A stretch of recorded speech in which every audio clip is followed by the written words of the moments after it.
একাটুক কাদায় কাঁধে করে নিয়ে যাওয়া হলো মৃতদেহ। শেষ যাত্রাও নিরাপদ নয়। গত 50 বছর ধরে এই অবস্থা। এমনই রাস্তার বেহাল চিত্র ধরা পড়ল বীরভূম জেলার খয়রাশোল ব্লকের কেন্দ্রগড়িয়া গ্রাম পঞ্চায়েতের অধীনে মাটিয়ালা গ্রামে। বৃষ্টি হলে তো দুর্ভোগ আরো বেশি।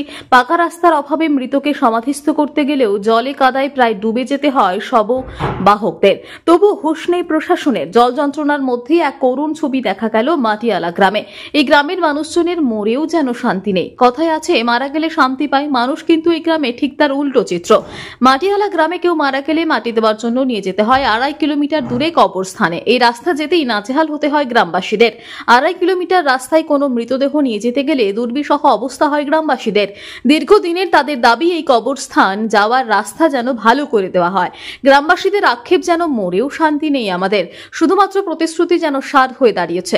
তাছাড়াও রাজ্যের মুখ্যমন্ত্রী মমতা বন্দ্যোপাধ্যায় বিভিন্ন জায়গায় গ্রামাঞ্চলের সাধারণ মানুষের জন্য পথশ্রী প্রকল্পের আওতায় রাস্তা তৈরি করে দিয়েছেন, কিন্তু এই গ্রামের কাদায় ভর্তি রাস্তাটা আজ পর্যন্ত তৈরি হয়নি বলে অভিযোগ করেন গ্রামবাসীরা। জসিম খান বলে এক গ্রামবাসী জানান, আমার বয়স হচ্ছে 36 বছর, তখন থেকেই দেখছি এরকমই আছে রাস্তাটা। বৃষ্টির কারণে রাস্তা কাদায় ভরে যাওয়ায় মৃতদেহ নিয়ে কবরস্থানে যাওয়া একটি কষ্টসাধ্য ব্যাপার।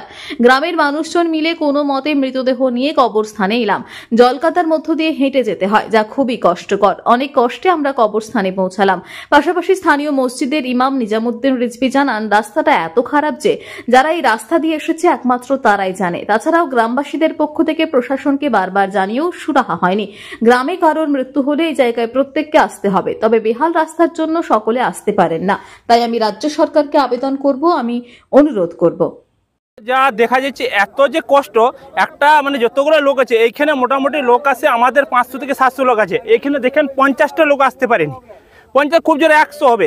এই রাস্তার জন্য অর্ধেক লোক আসছে না, কারণ হচ্ছে বয়স্ক লোক তো একটা নেই। দেখলেন যতগুলো এসছে সব ইয়াং লোক এসছে, একটা বয়স্ক লোক এসছে না। আমাদের যতদিন থেকে আমার বয়স হচ্ছে 36 বছর, আমি অতদিন থেকে যাওয়া আসা করছি এখানে, তো আমি দেখলাম না এই রাস্তাটা অনেকবার বলছে আমাদের এখানে পার্টি লেভেল লোক বলছে এই রাস্তা হয়ে গেছে, এই স্যাংশন হয়ে গেছে, এ হয়ে গেছে। আজ পর্যন্ত আমি দেখছি না যে রাস্তাটা হচ্ছে। রাস্তাটা যে স্যাংশন হয়েছে, কত বর্ষা যে গেল, কতবার যে সিজন গেল, আমি আজ পর্যন্ত দেখলাম না যে রাস্তাটা হয়েছে। রাস্তা হবে হবে করে চলে যাচ্ছে, এখনো আমি দেখতে পাচ্ছি না। তো আমাদের টেন্ডার যে কে আছে না আছে সেটাও আমাদের কাছে কোনো জানা নেই, কোনো কাগজপত্রও আসেনি যে হ্যাঁ আমাদের এটা হয়েছে।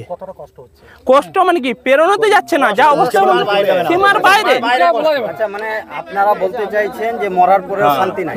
মরার কি, শুধু আমরা তো মানে যে লোকটা মারা গেছে তারও শান্তি নাই, যে মরে যেও শান্তিতে আসতে পেল না। ওকে এতভাবে কষ্ট করে এইভাবে কিনে মরা আনার কোনো নিয়ম নয়। আমরা যেভাবে নিয়ে আসছি এরকম মরা আনার নিয়ম নয়। আমার নাম জসিম খান। মানে অসুবিধা এতই আছে ওইটা মানে মুখে বলা যায় না, যারা এসেছে তারা জানছে। আর তারপরে মনে করুন এই রাস্তার নিয়ে অনেকবার বলা গেছে, কিন্তু কোনো শুনবাই হয় নাই।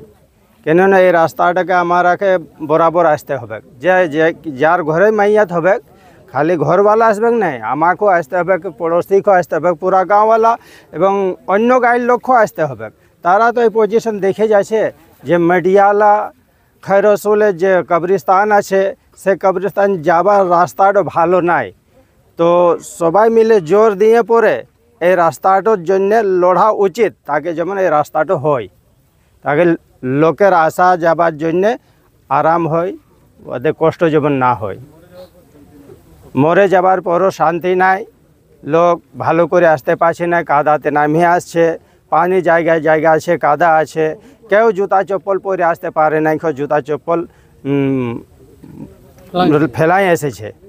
তা অনুরোধ আপনাদের কাছে এবং হুকুমতের কাছে যে এই রাস্তাটা যেমন জলদির মধ্যে আমাদের ভালো হয়, ব্যবস্থা করে।